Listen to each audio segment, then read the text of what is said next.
Hello everyone, welcome to study with Gyan Prakash. दोस्तों, रोज सुबह 5 बजे करंट अफेयर्स का ये वीडियो चैनल पर अपलोड कर दिया जाता है। सीरीज अगर आपको पसंद आती है, इसे आप सपोर्ट करते हैं तो इसे लाइक और शेयर जरूर किया करें। तो आज की वीडियो में करेंगे डिस्कस 29 जनवरी के करंट अफेयर्स। पहला क्वेश्चन बहुत इंपॉर्टेंट है। क्वेश्चन ये पूछा जा रहा है कि सड़क परिवहन मंत्रालय ने पुराने वाहनों पर अतिरिक्त कर लगाने का फैसला किया है। ये जो एक्स्ट्रा टैक्स है, इसको क्या नाम दिया गया है, यही क्वेश्चन है, आपसे पूछा गया। और इसका सही आंसर होगा ऑप्शन बी। इसे कहा जाएगा ग्रीन टैक्स। इसके अलावा इसे दो नाम और भी दिए गए हैं, पॉल्यूशन टैक्स या फिर इन्वायरमेंट टैक्स। और ये जो ग्रीन टैक्स होगा, ये किस पर अप्लाई होगा? जो वाहन 8 साल या इससे अधिक पुराने हैं उन पर ग्रीन टैक्स लगाया जाएगा, लेकिन कुछ कंडीशंस हैं। जैसे कि सिटी ट्रांसपोर्ट के जो सार्वजनिक वाहन होंगे उस पर यह दर थोड़ी सी कम रहेगी।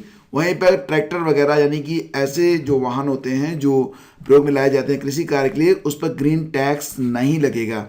इसे आप कहेंगे प्रदूषण कर, पॉल्यूशन टैक्स या फिर पर्यावरण कर यानी कि एनवायरनमेंट टैक्स। तो फ्रेंड्स, आपको बता दें कि सड़क परिवहन और राजमार्ग मंत्रालय की स्थापना हुई थी कब? 1942 में। हेडक्वार्टर मिलेगा आपको नई दिल्ली में। और सड़क परिवहन और राजमार्ग मंत्रालय के जो ऑफिस होल्डर हैं वो हैं मनसुख लाल मांडविया, ये है मिनिस्टर ऑफ स्टेट, और नितिन गडकरी हैं यूनियन मिनिस्टर। तो काफ़ी इंपॉर्टेंट फैक्ट। अब आगे बढ़ते हैं। अगला क्वेश्चन भी बहुत ही अच्छा है। क्वेश्चन होगा खाद्य तेलों के लिए राष्ट्रीय मिशन यानी कि national mission on edible oil NMEO, ये किस मंत्रालय ने शुरू किया है? हालांकि फ्रेंड्स, ये जो अभी मिशन है NMEO, national mission on edible oil, ये अगले 3 महीने में शुरू करने के बारे में कहा है। किसने? ऑप्शन बी, कृषि और किसान कल्याण मंत्रालय के द्वारा ये मिशन स्टार्ट किया जाएगा। और जो आंकड़े हैं उसके मुताबिक ये है कि जो ऑयल सीड्स होता है उसका जो प्रोडक्शन है, जो वर्तमान में कितना है, 30 मिलियन टन है, इसे 2024-25 तक 47 मिलियन टन तक बढ़ाने के बारे में बात कही गई है। ठीक है। और ये जो मिशन है अगले 3 महीने के अंदर इसे लॉन्च करेगा कृषि और किसान कल्याण मंत्रालय। याद रखना, इस मिशन का नाम है NMEO, means national mission on edible oil. आगे बढ़ते हैं। क्वेश्चन बहुत इंपॉर्टेंट होगा। अगला क्वेश्चन होगा कि DRDO ने हाल ही में आकाश NG का मीन्स न्यू जनरेशन मिसाइल का सफल परीक्षण कहां से किया है? 4 विकल्प हैं, उड़ीसा, आंध्र प्रदेश, तमिलनाडु या फिर केरल। सही आंसर होगा आपका ऑप्शन ए, यानी कि ये उड़ीसा का जो बालासोर तट है वहीं से इसका सफल परीक्षण किया गया है। तो फ्रेंड्स, आपको बता दें कि DRDO ने आकाश मिसाइल के नए संस्करण का सफलतापूर्वक परीक्षण कंप्लीट कर लिया है ओडिशा के बालासोर से। इसे आकाश NG यानी कि आकाश न्यू जनरेशन मिसाइल कहा गया है, नाम दिया गया है। यह मध्यम दूरी की मिसाइल है जो 50 से 60 किलोमीटर तक हवा में सतह से दागा जाएगा। हवा में किसी भी टारगेट को ये भेजने में सक्षम है, और वो भी 50-60 किलोमीटर ऊपर तक जाकर।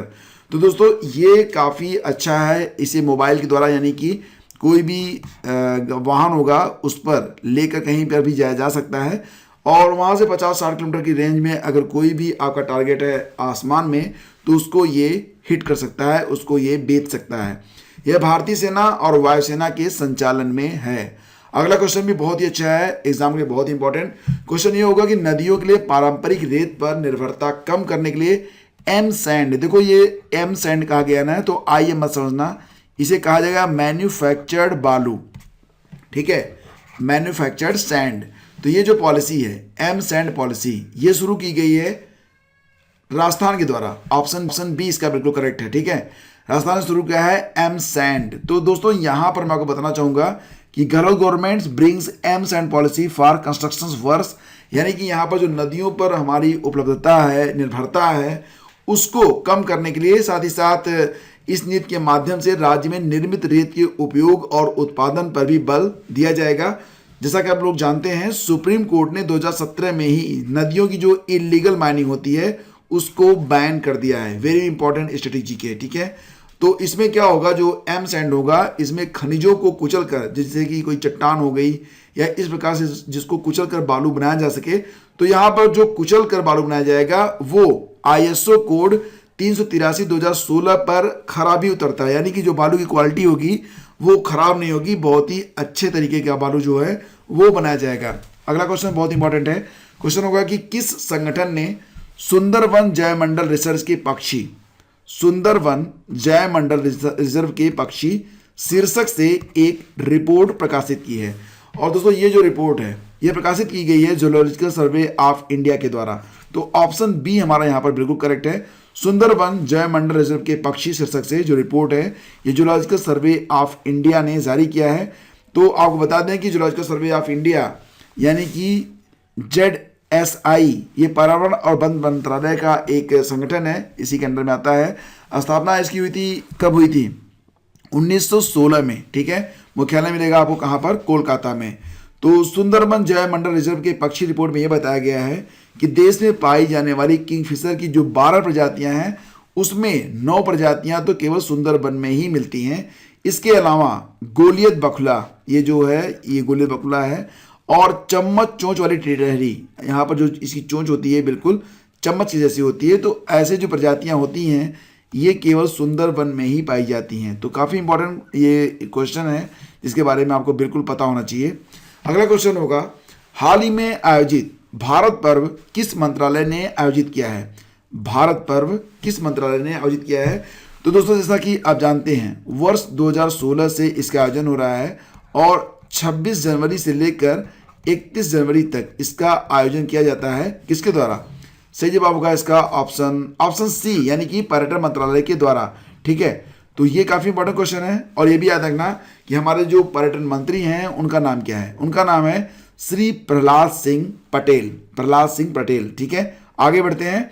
भारत के 51वें अंतर्राष्ट्रीय फिल्म महोत्सव यानी कि IFFI में international film festival of India IFFI में किसे Indian personality of the year घोषित किया गया है? बहुत ही अच्छा क्वेश्चन है और इसका सही जवाब होगा ऑप्शन ए विश्वजीत चटर्जी। ये हिंदी और बांग्ला फिल्मों में काम करते हैं। विश्वजीत चटर्जी को, जिन्हें Indian personality of the year 2021 घोषित किया गया है 51वें अंतर्राष्ट्रीय फिल्म महोत्सव Indian film festival of India में, international film festival of India के अंतर्गत। तो फ्रेंड्स यहाँ पर हम बात करेंगे 51st international film festival of India के बारे में। तो फिलहाल इसमें जो ओपनिंग फिल्म थी वो थी अनदर राउंड और क्लोजिंग फिल्म रहेगी वाइफ ऑफ ए स्पाई, ठीक है। आयोजन जो है इसका कहाँ पर हुआ था? पणजी, गोवा में हुआ। इसकी स्थापना हुई थी 1952 में। काफी इंपॉर्टेंट। आगे बढ़ते हैं। अंतर्राष्ट्रीय होलोकास्ट स्मरण दिवस प्रतिवर्ष कब मनाया जाता है? वेरी वेरी इंपॉर्टेंट और इसका सही आंसर होगा ऑप्शन बी यानी कि 27 जनवरी को प्रतिवर्ष अंतर्राष्ट्रीय होलोकास्ट स्मरण दिवस that is the international Holocaust remembrance day के रूप में मनाया जाता है। क्या है ये अंतर्राष्ट्रीय होलोकास्ट स्मरण दिवस? तो दोस्तों यहाँ पर मैं आपको बता दूं कि द्वितीय विश्व युद्ध के दौरान प्रलय की त्रासदी की वर्षगांठ के लिए 2006 से प्रतिवर्ष 27 जनवरी को होलोकास्ट के पीड़ितों की याद में अंतर्राष्ट्रीय दिवस यानी कि अंतर्राष्ट्रीय प्रलय स्मरण दिवस के रूप में मनाया जाता है।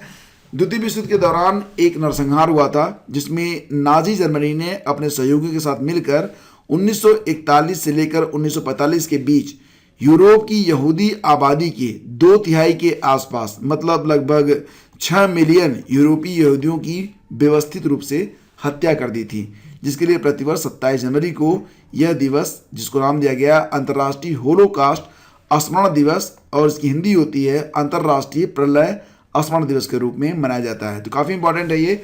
अब यहाँ पर मैं आपको बता दूं कि 2021 के लिए अंतर्राष्ट्रीय प्रलय स्मरण दिवस की जो थीम है वो क्या है? वो है facing the after match recovery and reconstitution after the Holocaust. अगला क्वेश्चन भी काफ़ी इंपॉर्टेंट है एग्जाम के लिए। देखिए, ओडिशा का प्रसिद्ध और पुराना मेला जिसको नाम दिया गया है आदिवासी मेला 2021, ये 26 जनवरी से शुरू हुआ है। तो किस शहर में ये शुरू हुआ है? सही जवाब होगा इसका ऑप्शन बी, ये भुवनेश्वर में हो रहा है, ठीक है। ये आपको बिल्कुल याद रखना है। तो ये तस्वीर आप देख सकते हैं कि ST and SC development department government of Odisha, तो यहाँ पर इसका ये लोगो है, आप देख सकते हैं। आयोजन होगा इसका 26 जनवरी से शुरू हुआ है, 9 फरवरी तक चलेगा। आदिवासी मेला ग्राउंड, भुवनेश्वर, ओडिशा, ठीक है। आगे बढ़ते हैं और अब कुछ महत्वपूर्ण वन लाइनर हैं उसको देखेंगे, उसके बाद क्विज नंबर 28 को आंसर करेंगे, फिर आज की क्विज होगी। तो महत्वपूर्ण वन लाइनर में क्या है? देखिए, एक बोट लाइब्रेरी शुरू की गई है नाव पुस्तकालय, इसकी स्थापना कहाँ पर की गई है? तो इसको स्थापित किया गया है कोलकाता में। इसमें क्या होगा कि बच्चों को बोट में, यानी कि जो नाव होती है उसमें लाइब्रेरी बनाई गई है, तो उसमें उन्हें पढ़ने की भी सुविधा दी जाएगी और उसमें उन्हें थोड़ी दूर तक घुमाया भी जाएगा। लाला लाजपत राय जयंती मनाई जाती है प्रतिवर्ष 28 जनवरी को, जिनका जन्म हुआ था 1865 में। युवा मामले और खेल राज्य मंत्री श्री किरण रिजिजू ने हाल ही में फिट इंडिया स्कूल वीक कार्यक्रम के दूसरे संस्करण का समापन किया है। तो ये तीन जो फैक्ट हैं यहाँ पर काफ़ी इंपॉर्टेंट है, तीनों आपको याद रखना है। अब आ रही है क्विज नंबर 28 की। आपसे पूछा गया सवाल ये था कि the term butterfly stroke is associated with, किसके साथ ये संबंधित है बटरफ्लाई स्ट्रोक? और इसका सही आंसर है ऑप्शन डी, यानी कि स्विमिंग। तो यहाँ पर बहुत सारे लोगों ने बहुत सही आंसर दिया है। अब आंसर देने वालों की संख्या लगातार बढ़ रही है, लेकिन आज मैंने यहाँ पर मेंशन किया है अजय रावल के आंसर को।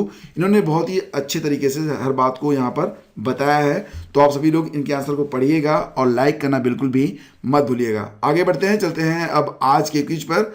और आज का क्विज रहा ये, भारत का वह राज्य जहां से अब तक सर्वाधिक ग्रैंड मास्टर चेस के, शतरंज के ग्रैंड मास्टर बने हैं।